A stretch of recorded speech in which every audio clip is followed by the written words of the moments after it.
नमस्कार दोस्तों, welcome back to Funto message channel. Funto message channel के एक और वीडियो में आप सभी का स्वागत है। तो दोस्तों, आज हम जो वीडियो देखने वाले हैं वो हम महाकुंभ से रिलेटेड। तो महाकुंभ में भाई इटली, फ्रांस, रूस, पता नहीं कहाँ-कहाँ से जो है बहुत सारे जो फॉरेनर जो है आके यहाँ पे साधु बन गए हैं। तो आज उन्हीं की ये वीडियो है।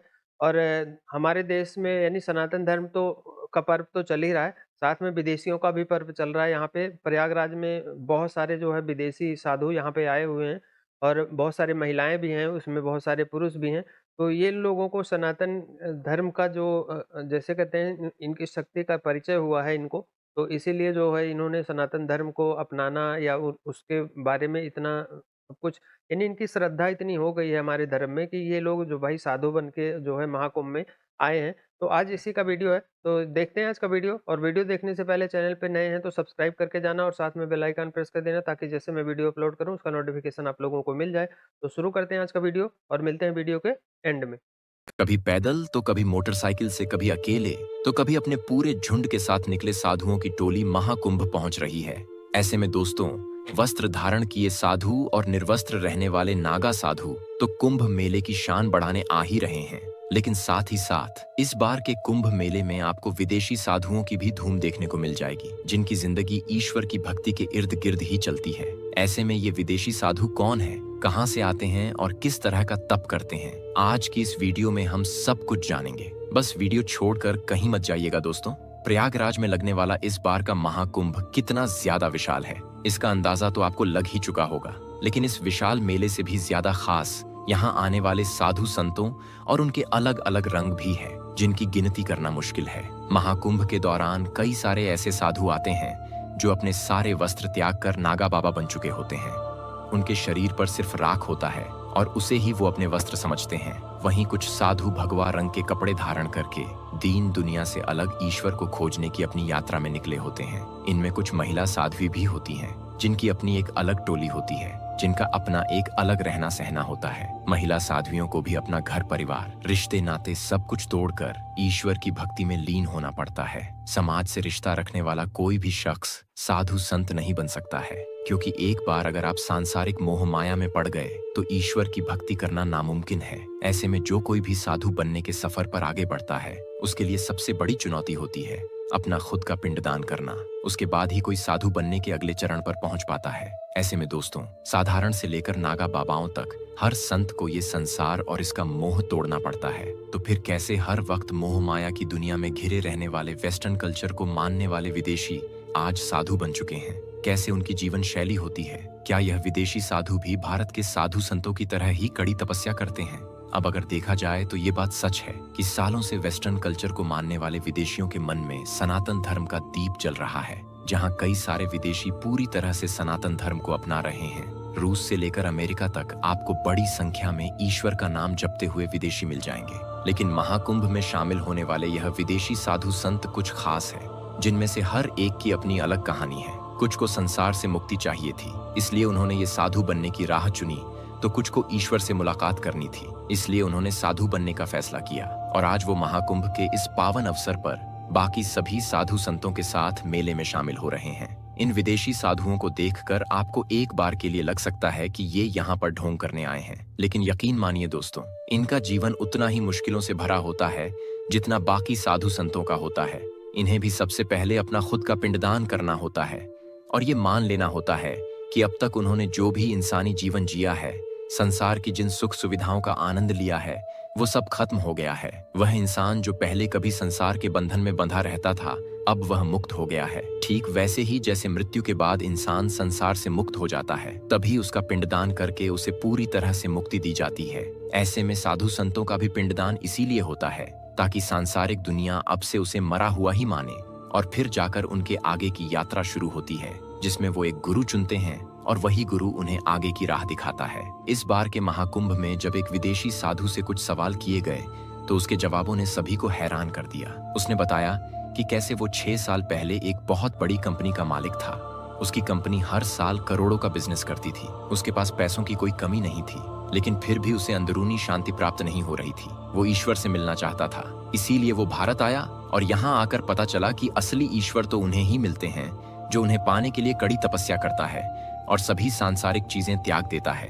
ऐसे में उस विदेशी करोड़पति ने अपने परिवार वालों को फोन करके सारी सच्चाई बताई और फिर अपना पिंडदान करवाया, और तब से लेकर अब तक वो साधु बना हुए हैं दोस्तों। उस विदेशी साधु से जब ये सवाल किया गया कि आपको अपनी पहले करोड़पति वाली जिंदगी पसंद थी या फिर आप अभी भगवा रंग के कपड़े धारण करके ईश्वर का नाम लेते हुए खुश हैं, यकीन मानिए उस विदेशी संत का कहना था कि खुशी का तो पता नहीं, लेकिन हाँ, सुकून अभी ज्यादा है। अब ऐसा लगता है कि ईश्वर का मुझ पर सीधा आशीर्वाद है और मुझे जीवन में किसी चीज की जरूरत नहीं। वाकई में दोस्तों, विदेशी साधुओं की ये टोली उन लोगों के गाल पर करारा तमाचा है जो भारतीय संस्कृति और सभ्यता पर सवाल उठाते हैं। देश का नमक खाकर ही देश की संस्कृति को बुरा भला कहते हैं। दूसरे धर्म के लोगों को तो छोड़ दीजिए, आपको कई सारे ऐसे हिंदू भी मिल जाएंगे जो महाकुंभ के इस पावन अवसर को सरकार की वोट बैंक बढ़ाने की साजिश कह रहे हैं। ऐसे लोगों को अंदाजा भी नहीं है कि ये महाकुंभ भारत के लिए कितना ज्यादा जरूरी और खास है, क्योंकि भगवा रंग धारण किए विदेशी संतों को तो आप देख ही चुके हैं, लेकिन अब भी विदेशी श्रद्धालुओं का आना बाकी है। कितनी बड़ी संख्या में न केवल विदेशी भारतीय बल्कि विदेशों में रहने वाले वहां के लोग भी प्रयागराज के महाकुंभ को लेकर बहुत ही ज्यादा उत्साहित हैं। भारत आने वाली इंटरनेशनल फ्लाइट्स पूरी तरह से फुल होती नजर आ रही है। होटल के कमरे तेजी से भरते जा रहे हैं। ऐसे में ये एक बहुत बड़ा संकेत है कि इस बार का महाकुंभ पूरी दुनिया याद करेगी। पर दोस्तों, कितनी हैरान करने वाली बात है ना, एक तरफ हम विदेशी साधु संतों और मेहमानों का खुली बाहों से स्वागत कर रहे हैं, तो वहीं दूसरी तरफ साधु संतों से भरी ट्रेन को बीच रास्ते पर रोककर चेकिंग करी जा रही है। जी हाँ, महाकुंभ को लेकर जितनी ही धूम है उतना ही डर भी है कि कहीं आतंकी महाकुंभ को अपना निशाना न बना लें।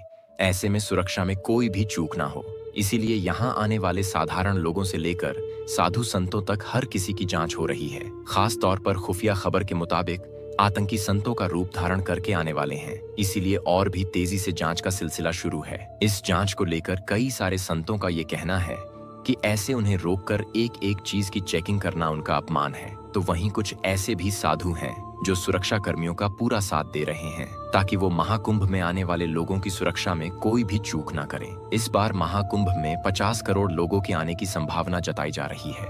ऐसे में इतनी बड़ी संख्या में आज तक कोई कहीं उपस्थित नहीं हुआ है। ये अपने आप में भी एक बहुत बड़ा रिकॉर्ड बनने वाला है। और हो भी क्यों ना महाकुंभ का अवसर इतना खास जो होता है, महाकुंभ के मेले को तो छोड़ दीजिए। मेले के दौरान जब आप प्रयागराज शहर में भी कदम रखते हैं तो ऐसा लगता है मानो पूरी धरती पवित्र हो चुकी है। चारों तरफ ईश्वर की भक्ति चल रही है। लोगों का ध्यान किसी और चीज में होता ही नहीं है। और सबसे बड़ा आकर्षण का केंद्र अगर कोई बनता है तो वो है यहाँ आने वाले साधु संत, जिनमें से कुछ तो इतने ज्यादा विचित्र होते हैं कि आप सोच भी नहीं सकते। कुंभ मेले के दौरान कभी आपको कोई ऐसा साधु मिलेगा जिसके पूरे शरीर में सोना ही सोना मौजूद होगा, तो कोई ऐसा साधु भी मिल जाएगा जिसने मुर्दा की राख के अलावा कपड़े का एक तिनका भी अपने शरीर में धारण नहीं किया होगा। कुछ बाबा अग्नि स्नान करके अपना जीवन जी रहे हैं, तो वहीं कुछ मुर्दा लोगों की लाशें खाकर जिंदा है। महाकुंभ में आए इन साधुओं का जीवन बहुत ही ज्यादा विचित्र होता है। कुछ तो इतने मिलनसार होते हैं कि आपको अपने बारे में सब कुछ खुलकर बताते हैं, अपनी शक्तियों के बारे में बताते हैं, यहाँ तक कि अपनी शक्तियों का नमूना दिखाकर हैरान भी कर देते हैं। तो वहीं कुछ ऐसे होते हैं जो साधारण लोगों से बात तक नहीं करते। उनका मानना होता है कि सांसारिक दुनिया में पड़े लोग जिस किसी से भी बात करते हैं उससे फायदा पाने की कोशिश करते हैं, उसे बेवकूफ बनाने की कोशिश करते हैं। और ये साधु ना ही किसी का फायदा उठाते हैं, ना ही किसी को अपना फायदा उठाने देते हैं। जहां उनका ये मानना होता है कि अगर वह संसार की मोह माया में पड़े साधारण इंसानों से बात करेंगे तो उनका मन भी अपवित्र हो सकता है, इसलिए वो साधारण लोगों से दूरी बनाकर रखते हैं। पर अगर स्वभाव की बात करी जाए तो दोस्तों, विदेशी हो या फिर देसी, एक बार अगर कोई सब कुछ त्याग कर संत बन जाता है तो उसका हृदय अपने आप ही कोमल हो उठता है, क्योंकि उसके मन में सिवाय ईश्वर के और कुछ नहीं होता। ऐसे लोग किसी के लिए भी मन में छल कपट या द्वेष नहीं रखते और ना ही किसी का बुरा चाहते हैं। जिस किसी से भी मिलते हैं उसे दुआ ही देते हैं। पर हाँ, इनसे उल्टी सीधी बातें करके अगर आपने इन्हें नाराज कर दिया तो इनके जुबान से निकली बातें सच भी हो जाती हैं। इसलिए अगर आप महाकुंभ मेले में जाने की तैयारी कर रहे हैं और इन साधु संतों से मुलाकात करने का इरादा बना रहे हैं तो जरा संभल कर, क्योंकि आपके मुंह से निकली छोटी सी बात भी अगर इन्हें बुरी लग गई तो आपके लिए बहुत बड़ी मुश्किल खड़ी हो सकती है। बाकी अगर आप सच्चे दिल से इनसे मुलाकात करते हैं तो ये आपको जीवन भर सुखी रहने का आशीर्वाद भी देते हैं। और इनका आशीर्वाद कभी भी विफल नहीं होता। तो दोस्तों, ये था महाकुंभ में आने वाले विदेशी साधु संतों का पूरा सच, जिस पर आपका क्या कहना है कमेंट में जरूर बताएं। और ऐसी ही वीडियोस को देखते रहने के लिए चैनल को लाइक, शेयर और सब्सक्राइब करना ना भूलें। धन्यवाद। है ना, सोना भी ये मतलब उन्होंने खुद जो तो मानने नहीं, वाले होते हैं। जो आने वाले होते हैं ना लोग, जो आके आपको मतलब देते हैं। यहाँ पे भी जैसे क्या यार उनको किस नाम से बुलाएंगे, जो अपना सब कुछ छोड़ छाड़ के तो फकीर बन जाते हैं। हाँ फकीर बन जाते हैं। और दरबारों में अक्सर लोग ऐसे देखे हैं ना, जो हमें अपना सब कई डोंगर जाया कैसे हिंदे हाँ, कोई ज्यादा डोंगर छाने वाले हाँ। होते हैं। उनको वो पता होता है कि अगर इस तरह से हम करेंगे ना तो पैसे जो है ना वो हमें बहुत ज्यादा हठियाएंगे। लोग ना असल में ऐसे लोगों को देते भी बहुत ज्यादा तो चंगेला बाद में। को मारता रहता है। तो मतलब कुछ होते हैं अच्छे अच्छे, बहुत ज्यादा अच्छे लोग हर भी किसी बीच को में होते हैं। मतलब में होते हैं, हर किसी को हाँ, तो मतलब हर एक होता है वो ना अपना एक उन्होंने एक जिंदगी बनाई होती है कि वो डोंगर चाह के ना, जैसे रुख कि सुख की तरफ, अमन की तरफ आए, चैन की तरफ आए, उनकी ज़िंदगी में जो वो इंतशार है वो उसको कम कर सकें। और ऐसी चीज़ों को बहुत ही ज़बरदस्त है जी। कमाल है जी। ये ऐसी चीजें ही हैं। देखिए ये कि अभी जो है वो कह लो कि ग्रुप आया इटली से, ये पता नहीं कहाँ कहाँ से, रशिया से, यूएसए से, और पता नहीं जर्मनी, इटली, पता नहीं कहाँ कौन कौन, पूरी दुनिया में कोई ऐसा मुल्क हो भाई 15 लाख लोग 15 लाख पहले दिन आए हैं भाई। हाँ, तो ये हिसाब लगाएं 40-45 दिन में कितने जो है वो आएंगे आउट ऑफ। और एक और चीज़ की तारीफ करनी बनती है। काफी हैरान कौन वीडियो सामने आ रही हैं। यहाँ भी अगर देखा जाए तो ये महाकुंभ के साथ जोड़ा गया है। बाकी अगर देखा जाए तो मेन बात है कि जितने भी साध्वी लोग हैं, आपके साधु लोग हैं और साध्वी जितने हैं, उनका कार्य है जी, बड़ी मेहनत है और ये आसान नहीं होता। कहीं ना कहीं अपने मुल्क से दूर जो है ना ये कार्य करना, ये काम करना आसान नहीं है। और मुझे कहीं ना कहीं ये लग रहा था कि अस्कोन वालों की तरफ से कोई ऐसा बंदा होगा जिसने ये कार्य किया। बाकी यहाँ एक और साधु जी का नाम बताया गया है और उनकी ये मेहनत है, उनके ये शिष्य हैं। इटली में ही होते हैं। वो आए हैं तो अपने सारे शिष्यूज को लेके, सारे स्टूडेंट्स को लेके आए हैं। और उन्होंने स्टूडेंट्स ने जो भी थे उन्होंने उनकी शर्ट भी पहनी हुई है और पिक्चर बनी हुई ग्रुप उससे ये होता है कि अगर कहीं कुंभ मेला है ना, कुंभ मेले में तो खोना आसान सी बात है, आसान सी। तो ये एक और फिर ये होता है कि जैसे मिसाल के तौर पे कई जगहों में पाबंदी होती है और रोक दिया जाता है, तो एक पूरा अपना एक ग्रुप बनाया हुआ है, यानी कि अच्छा यहाँ जाना है तो यहाँ जाना चाहिए, इन गुरु जी के साथ है, गुरु जी के साथ है। ये टी शर्ट उन्हीं को दी गई होंगी जो साथ हैं। तो उससे ये होता है कि कहीं भी जा रहे हैं या कहीं भी मतलब रोक टोक नहीं होती, या यहाँ क्यों घुस रहे हो, आप कौन, आप किसके साथ हो। फिर इतना बड़ा ग्रुप है 10 15 20 लोगों का। अब एक एक से पूछे अच्छा आप, अच्छा आप, अच्छा आप, अच्छा आपके वजह एक कोई भी आया। तो ये थी गाइस आज की वीडियो। और आप लोगों को पता है भाई महाकुंभ में इस बार जो इटली, रूस, पता नहीं मतलब जो भी जहाँ से भी आए हैं, तो उसमें गिनती नहीं है कितने साधु साध्वी जो हैं। और हमारे इंडिया से नागा बाबा की वहाँ तो पता नहीं कितने हजार की फौज होगी। और जो यहाँ पे महाकुंभ में इस टाइम सनातन धर्म का जो ये महाकुंभ महापर्व चल रहा है, तो इसमें विदेशी जो है बहुत ज्यादा अट्रैक्ट हो रहे हैं इसको। और पूरी दुनिया में भाई हर कोई ऐसी कंट्री नहीं है या बड़ा न्यूज़पेपर नहीं है, बड़ी मीडिया नहीं है जो इसे कवर नहीं कर रही है। तो ये भाई हम जैसे कहते हैं हम लोग, हमारे जैसे अभी वीडियो में बता रहे थे कि हमारे हिंदू धर्म में कई लोग होते हैं अपने ही धर्म का अपमान करते हैं, और यानी महाकुंभ को एक पॉलिटिकल वे से देखते हैं।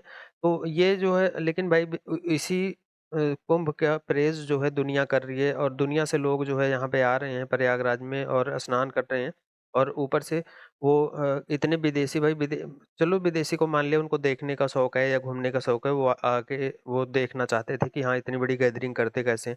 लेकिन भाई जो साधु आके बन रहे हैं, अभी आपने देखा होगा वीडियो में, स्टीव जॉब की जो है वाइफ यहाँ पे 15-17 दिन रह के गई हैं। और ऐसे-ऐसे बड़े फेमस जो है जिनके पास पैसे की या किसी चीज़ की कोई कमी नहीं है, तो वो लोग जो है आके यहाँ अपनी श्रद्धा से जो है यहाँ सब कुछ कर रहे हैं। कितने लोग वहाँ पे अभी देखो फ्री में लंगर चला रहे हैं, जो कि लोगों को 24 आवर्स वहाँ पे खाना दे रहे हैं। तो महाकुंभ में सबकी अपनी-अपनी श्रद्धा है, श्रद्धा के हिसाब से वहाँ लोग काम कर रहे हैं। लेकिन जो ये विदेशी मेहमान यहाँ पे आए हैं, साधु साध्वियाँ और अलग-अलग कंट्री से, तो इनका भाई देख के हैरानी तो होती है कि ये इन लोगों ने सनातन धर्म अपना के अपना सब कुछ छोड़ दिया है, और इसी में मतलब सारा दिन इसी में वो रहते हैं भगवा वस्त्र में। तो ये था मतलब वीडियो दिखाने का या बनाने का पर्पज़ ये था कि भाई जो हमारे देश में रह के भी इन चीज़ों को नहीं मानते, तो उसको बाहर के लोग कितना मानते हैं और उनको उन लोगों की कितनी श्रद्धा है। अगर कुछ होता नहीं तो वो लोग क्यों अपनाते हैं इसे। तो मेन दिखाने का पर्पज़ ये था। तो आप लोगों को क्या लगता है, कमेंट बॉक्स आप लोगों के लिए है, कमेंट करके ज़रूर बताना। और वीडियो पसंद आई होगी तो लाइक और शेयर ज़रूर करना। तो मिलेंगे हम नेक्स्ट वीडियो में, तब तक के लिए बाय बाय।